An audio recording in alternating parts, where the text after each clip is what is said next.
మీరు సమస్యలతో బాధపడుతున్నారా? అయితే ఈ వీడియో పూర్తిగా చూడండి. ఎటువంటి సమస్యలకైనా రేణుక ఎల్లమ్మ తల్లి ముందు ప్రత్యేక పూజలు చేస్తున్నారు. ప్రేమించిన అమ్మాయి దూరమైందా? ప్రేమించిన అబ్బాయి దూరమయ్యాడా?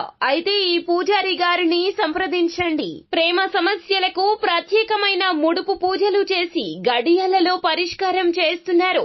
ఈ గురువు గారి దగ్గర ఎంతో పెద్ద వారు పరిష్కారాలు చేయించుకుంటున్నారు. భార్యాభర్తల సమస్యలు, డబ్బు సమస్యలు, వ్యాపారంలో నష్టం రావడం, అనుకున్న పనులు కాకపోవడం, ఇంటి సమస్యలు, సంతానం లేకపోవడం, అప్పుల బాధలు, ఇంకా తీరని సమస్యలు ఉంటే రేణుక ఎల్లమ్మ తల్లి పూజారి గారిని సంప్రదించండి. ప్రత్యేకమైన పూజలు చేసి దూరంలో ఉన్న వారికి ఫోన్ ద్వారా పరిష్కారం చెబుతున్నారు. Phone number 9515466718.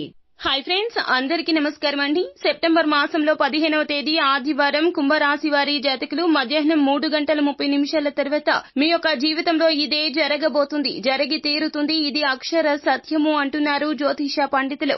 గోచార రీత్యా మీకు అసలు ఎలా ఉండబోతుంది, ఎటువంటి ఫలితాలు అయితే పొందుకోబోతున్నారో తదితర పూర్తి వివరాలు అన్ని కూడా మనం ఈ వీడియోలో సంపూర్ణంగా సవివరంగా తెలుసుకునే ప్రయత్నం చేద్దాము. అంతకంటే ముందు ఫ్రెండ్స్, వీడియోని పూర్తిగా చూడండి. అప్పుడే మేము ఏం చెప్పబోతున్నామో మీకు పూర్తిగా అర్థమవుతుంది. వీడియో గనక మీకు నచ్చినట్లయితే గనక లైక్ చేయండి. మీ లైక్ మాకెంతో సపోర్ట్ అండ్ ఎంకరేజ్మెంట్ గా ఉంటుంది. ఇక ఆలస్యం చేయకుండా వీడియోలోకి వచ్చేద్దాం. కుంభరాశి రాశి చక్రంలో 11వ రాశి. ధనిష్ట నక్షత్రం 3, 4 పాదములు, శతభిష నక్షత్రం 4 పాదములు, పూర్వభద్ర నక్షత్రం 1, 2, 3 పాదముల కింద జన్మించిన వ్యక్తులు కుంభరాశి క్రిందకు వస్తారు. ఈ రాశికి రాశ్యాధిపతి సాక్షాత్తు శని భగవానుడు. ఈ రోజున ఒక స్నేహితుడి నుంచి అందిన ప్రశంస మీకు ఆనందదాయకం కాగలుగుతుంది. అలాగే సూర్యుడి వేడిమిని భరిస్తూ ఈ రోజున ఇతరులకు నీడనిచ్చే వృక్షాల్లాగా మీరు వారి యొక్క జీవితాన్ని మలచబోతున్నారు. అంటే సన్నిహితులకు కావచ్చు, సహోద్యోగులకు కావచ్చు, మీరు ఉపకారం చేయబోతున్నారు.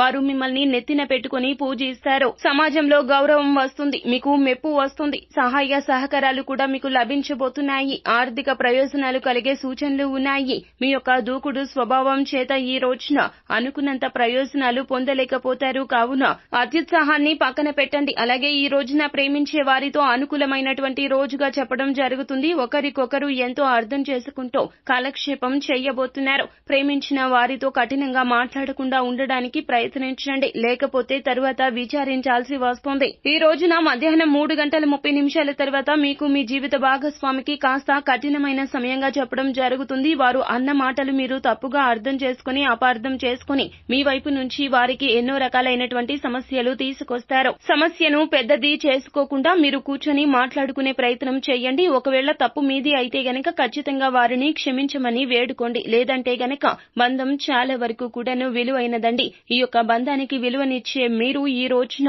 మీ యొక్క తత్వాన్ని పక్కన పెట్టండి. నాయకత్వ లక్షణాలు ఎప్పుడు చూపించాలో, ఎలా చూపించాలో అప్పుడే ఉండాలి. అలా కాకుండా ప్రియమైన వారితో కూడాను అలాగే ఉంటే గనక బంధం పలచబడిపోతుంది. ఈ రోజున మీరు జీవిత భాగస్వామిని ఒత్తిడికి గురి చేస్తారు, లేదా బాగా ఇరిటేట్ చేస్తారు. మీరు ఈ రోజున చాలా వరకు కూడా ఈ యొక్క విషయాల్లో అధిక జాగ్రత్తలు తీసుకుంటే గనక పరిస్థితిని మీరు అదుపులో పెట్టిన వారు అవుతారు. లేదంటే గనక మధ్యాహ్నం 3:30 తర్వాత ఈ యొక్క పరిస్థితి మీకు చాలా వరకు కూడాను భారీ నష్టాన్ని కలగజేస్తుంది. ఈ రోజున అమ్మవారికి కుంకుమార్చన చేయించండి. శివారాధన కూడా మీకు మేలు కలగజేస్తుంది. అంతా మంచి జరుగుతుంది. శుభం భూయాత్. సో ఫ్రెండ్స్, చూశారు కదా, ఈ వీడియో గనక మీకు నచ్చినట్లయితే గనక లైక్ చేయండి. మరిన్ని వీడియోస్ కోసం మా ఛానల్ ని సబ్స్క్రైబ్ చేసుకుని ఫాలో అవ్వండి. Thank you.